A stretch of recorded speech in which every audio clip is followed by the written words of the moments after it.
I'll never understand how Sony is so good at killing all of these amazing franchises. When you look at the way they've been handling their Spider-Verse movies, how do you drop the ball so hard, so continuously? You have access to some of the coolest villains ever created. Venom, Morbius, okay, maybe not Morbius, Kraven the Hunter, and yet somehow you make a movie that fails to break $15 million in the domestic box office? How do you do something so objectively embarrassing? And how do you make a Kraven movie for $110 million? That movie should really only be about $60 million at most. This sheer level of incompetence is laughable at best, and I honestly cannot comprehend how someone could look at this and say this is a good idea. But you know, cometh the man, cometh the hour. Kraven the Hunter movie has come out, and it is horrible, apparently. Actually, no, it has redeeming qualities of being absurdly, laughably bad, to the point that it actually almost redeems the movie and how terrible it is, as things kind of just happen as people go from one place to the other. Looking at Critical Drinker's review, there isn't a whole lot of quality there, other than an occasional flashy fight scene. But even then, you get the lore behind Kraven so aggressively wrong, it boggles the mind how someone can pull this off. Now, I'm really not a huge comic guy. I don't read comics, not because I love comics, I just don't like sitting down and reading things. I'd rather listen. But I have read all of the original Kraven comics in Spider-Man, as I had a giant compendium of all the original Spider-Man books, and Kraven had a whole bunch of chapters in it, and he was by far one of Spider-Man's coolest villains. I also hear that they included the Chameleon, who I've been saying we needed a standalone movie for years, because you could easily do a horror thriller following the Chameleon as he goes around killing actors and stealing their roles.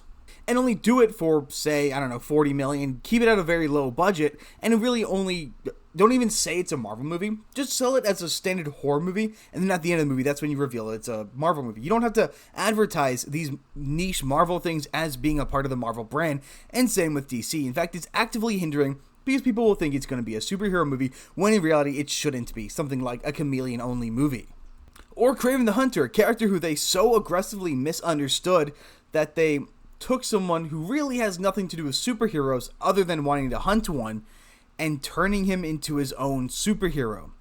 A Kraven the Hunter movie should be really easy. It is a bloody, gory thriller set in the middle of a jungle as you have a bunch of poachers trying to find who's killing all the animals.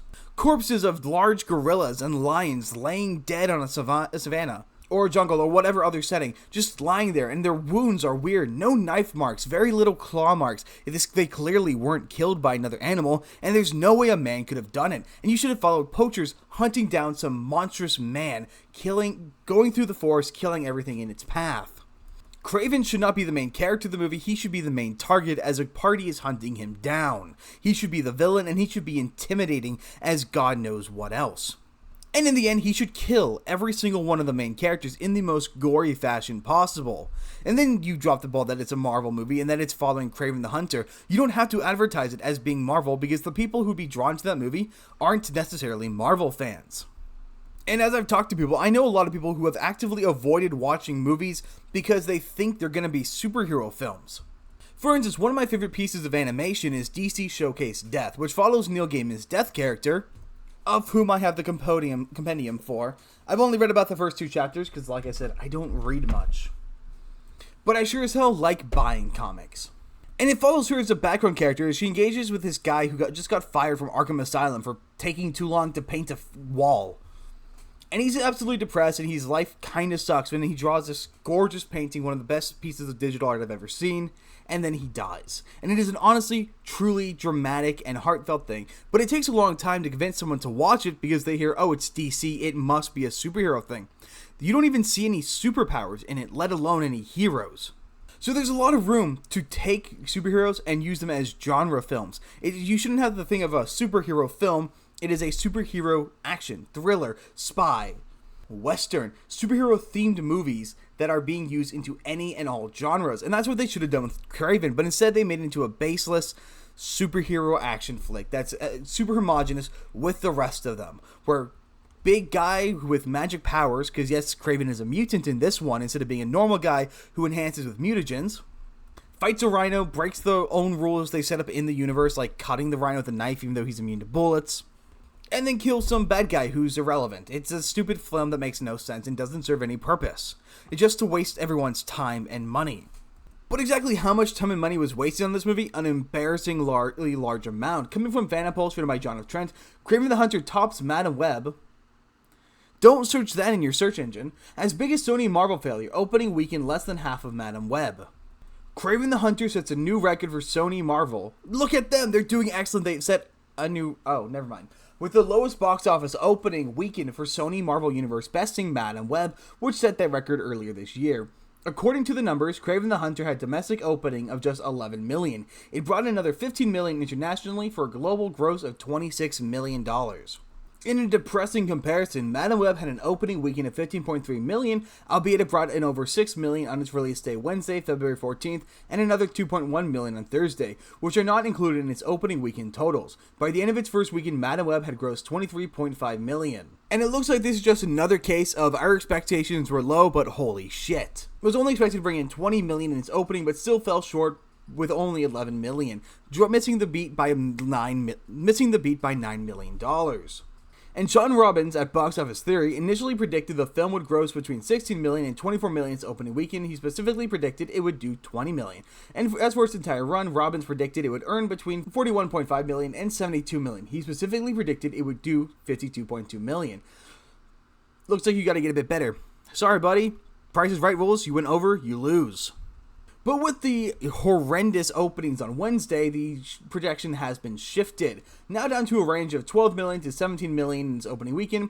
He specifically projected 15.6 million opening weekend, which is kind of feels like cheating because he's only saying there needs to get another 4 million by the end of it. And I still guarantee you they're not going to succeed. Oh, and look at that. Even with the projections being adjusted downward, the film still failed to even hit the low end of the range. Box office analyst OMB Reviews predicts the film will be pulled from theaters and its box office grosses will drop like a rock due to its abysmal opening weekend. He said, I imagine this movie will drop like a rock next weekend and will probably be pulled from a lot of theaters even in the midst of us going into a holiday Christmas frame. Yeah, because no one's going to go see Kraven when Sonic 3 comes out.